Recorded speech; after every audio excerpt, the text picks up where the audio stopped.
बिस्मिल्लाहिर्रहमानिर्रहीम। कुरान थोड़ी गल दे नाल मैं जहांगीर मिनास ते अज तुहाडे नाल गलबात ये करनी कि जनाब एक ISPR दे विच मुलाकात हुई और रूटीन की मुलाकात होंदी कुछ जर्नलिस्टां नाल जिहड़े कोई रीजनल इशू होंदे ने और उस मुलाकात नूं जनाब एक एंकर ने उन्होंने मंसूर अली खान उन्होंने जनाब ट्वीट भी करता और अपने प्रोग्राम भी करते और अपने आप नूं जनाब मुलाकात कित्थे हुई और किस शख्सियत नाल हुई वो जनाब बिल पढ़ना खा के अपने आप में उत्ते लै गए जनाब कि मेरे आर्मी चीफ ना भी मुलाकात हो गई, मेरे DGI SI ना भी मुलाकात हो गई। और अगो जनाब सीडियो इंटलैक्चुअल जो बैठे ने, एक तो साढ़े मुल्क झूठ बोलना एक कलीशा हो गया और जितना बड़ा एंकर है लोग समझते हैं कि ये कोई बड़ी रसाई है, बड़ी ये है, बड़ी मामलात ने तक डूगी तक जनाब है ने वो जनाब कोल फरजलियां छोड़ते रहते हैं। तो इस तरह एक ट्वीट बाहर सीडियो इंटलैक्चुअल जो बैठे ने उन्होंने मंसूर अली खान की चुक के होर अगो रंग दे देता है कि जनाब उसमें उन्होंने ये कहा कि हमने किसी जमात को फिक्स करना है और हमने किसी को छोड़ना नहीं है और हम तकसीम का अमल कर रहे हैं। लिहाजा जनाब वो गल कितों शुरू हुई, एक ISPR की रूटीन ब्रीफिंग सी और वो गल जाकर कितने मुकी जनाब इंटरनेशनल चली गई और उन्होंने शख्सियात जिन्हों का जिक्र ही कोई ना सी मुलाकात दूर दूर तक, जिन्हों का कोई विच अहवाल ही कोई नहीं, जिन्होंने बारे कोई गुफ्तगू ही नहीं हुई, वो मौजू है बहस बन के। हुण ये जनाब मंसूर अली खान साहब जोड़े दानिशवर इन्हें बिल्कुल वो काम पकड़िया कि जड़ा एक गिरां मुसली सी ना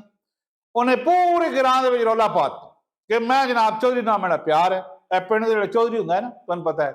उसका मेरा प्यार है और असी दो आइया बिल्कुल आपस में आइया जनाब। वो पूरे शहर जिदा अपने गिरां जिस गली जाए किस महल्ले जाए जनाब जिस कोने जाए जिस थले ते बाहर चौपाल जाए तो कवे वो जनाब उदा नूर मोहम्मद ना सी जो मुसली सी कि जनाब मेरा चौधरी का बड़ा प्यार है। वो किसी बंदे जनाब चौधरी आख्या कि चौधरी साहब अकबर हथ मारो, नूरे मुसलिया ने पिंड आग चुकी हुई है कि चौधरी मेरा यार है, चौधरी तो मैं आइया, चौधरी का मेरा बड़ा प्यार है। लो जी चौधरी साहब क्या कि कल सदो बई नूरे नूं, हुण तो जाते ना काले डाले बंदे चुकण तो चौधरी की कोई करोला सी पुरानी चुक के जा लै जनाब उस उन्हें आया ना सका आ बई नूरिया तू पूरे गिरां बड़ी उगाई अन पाई है कि मैं चौधरी का प्यार है, मैं चौधरी आइया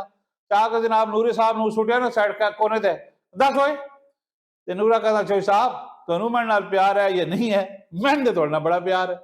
लिहाजा ये बिल्कुल नूरे मुसरिया का काम होया पिया कि जेड़े साढ़े ट्विटर ते दोस्त बैठे ने जिन्होंने बुलाते हैं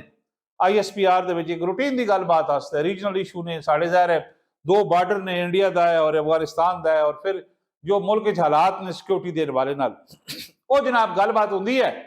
और ये जनाब कुछ ऐसे सीडो इंटेलेक्चुअल जोड़े बाहर आकर प्रोग्राम भी करते हैं, बहुत आला सतह की मुलाकात हो गई, अंदर की बात हो गई, बॉस से बात हो गई, चीफ से बात हो गई, जबकि चीफ साहब पत्नी कितने अपनी घर बह के कोई जनाब कहवा पी रहे होंगे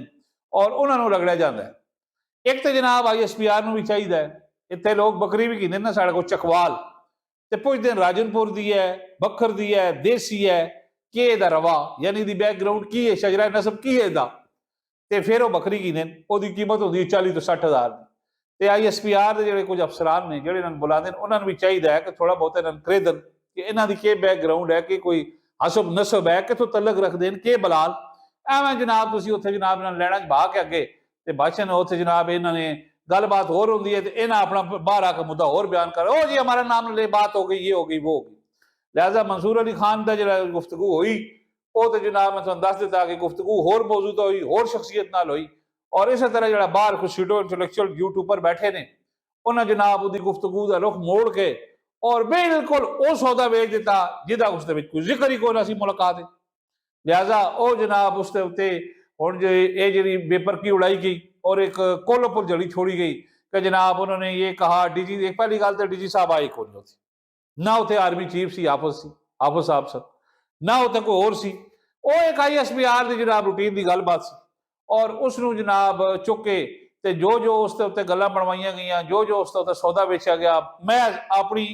प्रोजेक्शन वास्ते अपनी व्यूज वास्ते अपने शख्सियत को बुलाने वास्ते यानी ये अपने आप भी उत्ते समझते हैं कि असी हाफिज आसम मुनीर तो भी उत्ते की कोई शय और DGI SI जो साढ़े राजा साहब ने नदीम साहब उन्होंने भी उत्ते कोई बुला। लिहाजा ये एक फैब्रिकेटेड सौदा बेचा गया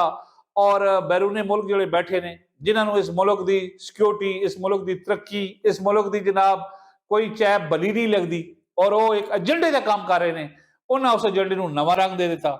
ਔਰ ਜਿਹੜੀ ਗੱਲ ਹੋਈ ਨਹੀਂ ਉਹਦਾ ਸੌਦਾ ਵੇਚ ਦਿੱਤਾ। ਇਹ ਜਨਾਬ ਤੁਹਾਡੇ ਨਾਲ ਗੱਲਬਾਤ ਕਰਨੀ ਸੀ। ਸਾਡੇ ਚੈਨਲ M2M ਨੂੰ ਸਬਸਕ੍ਰਾਈਬ ਵੀ ਕਰੋ, ਇਹਨੂੰ ਜਨਾਬ ਸ਼ੇਅਰ ਵੀ ਕਰ ਦਿਓ, ਤੇ ਮੈਨੂੰ ਦਿਓ ਇਜਾਜ਼ਤ। ਅੱਲਾ ਹਾਫਿਜ਼ ਨਾਸਰ।